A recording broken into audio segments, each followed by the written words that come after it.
పితా పుత్ర పవిత్రాత్మకు మహిమ కలుగునుగాక. నేటి కారుణ్యవాక్కు. మనుషుల ఎదుట మీకై మీరు నీతివంతులమని చెప్పుకొనుచున్నారు, అయితే మీ అంతరంగములను దేవుడు ఎరుగును.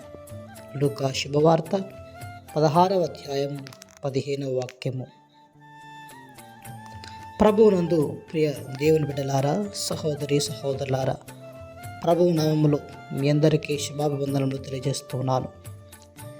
ఈనాటి వాక్యం ప్రభు పరిసయ్యులతో పలికిన సందర్భంలో ఉన్నది.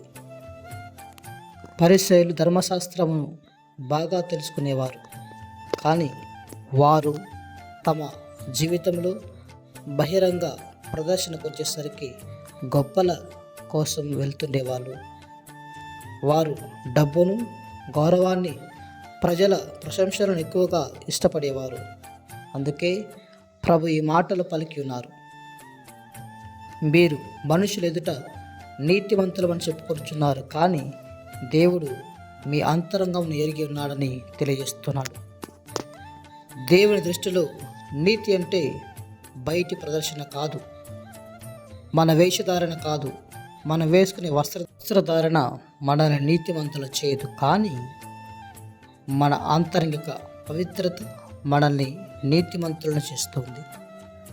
మన కల్మషలేని హృదయం నీతివంతులను చేస్తుంది. మన సమాజంలో మనం ఎవరు బాగున్నారో, ఎవరికి ఎక్కువ పేరు ఉందో, ఎవరికి ఎక్కువ ఆస్తిపాస్తులు ఉన్నాయో, ఎవరికి ఎక్కువ సంపద ఉందో, ఎవరు ఎక్కువగా సంపాదిస్తున్నారో వారే గొప్పవాళ్ళమని మనం తలంచుకుంటాం. కానీ దేవుడు అలా చూడడు.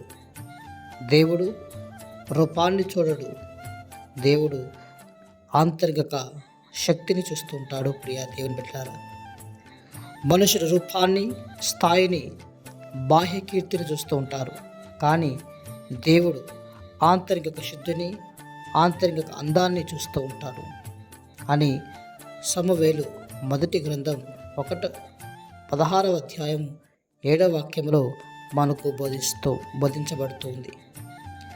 మన జీవితం బాహ్యముగా బయటికి ఎంత మంచిగా ఉన్నా సరే, మన హృదయం వక్రంగా ఉండి వంకర బుద్ధితో ఉంటే దేవుడి దృష్టిలో దానికి విలువ ఉండదు, విలువ లేదు.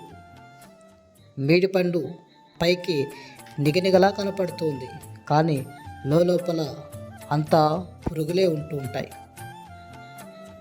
మన జీవితంలో గొప్పదనం మనం ఎంత ఎత్తుకి ఎదిగామని కాదు, కానీ ఎంత తగ్గించుకున్నామో, ఎంత ప్రేమను పంచాము, ఎంత ప్రభుని యందు ఒదిగి ఉన్నామన్న సత్యాన్ని మనము తెలుసుకుంటూ ఉండాలి అని దేవుడు మనకు పరిశీలించుకోమని కోరుతున్నాడు. ప్రియ దేవుని బిడ్డలారా, ఈనాడు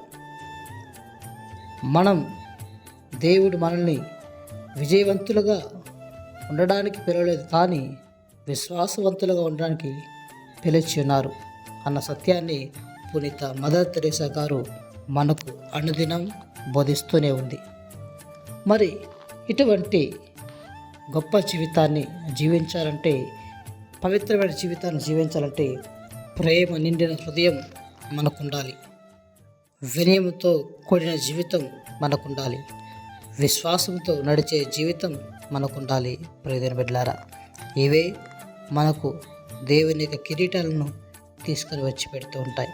అంతేకాని మన యొక్క బాహ్య జీవితము, బాహ్య ఆచరణను, లేకపోతే బాహ్య అలవాటులో, లేకపోతే బాహ్య రకమైనటువంటి రూపకాలు ఏవి కూడా మనకి గొప్పని తీసుకొని పెట్టలేవు, మన జీవితంలో మనల్ని నీతివంతులను చేయలేవు.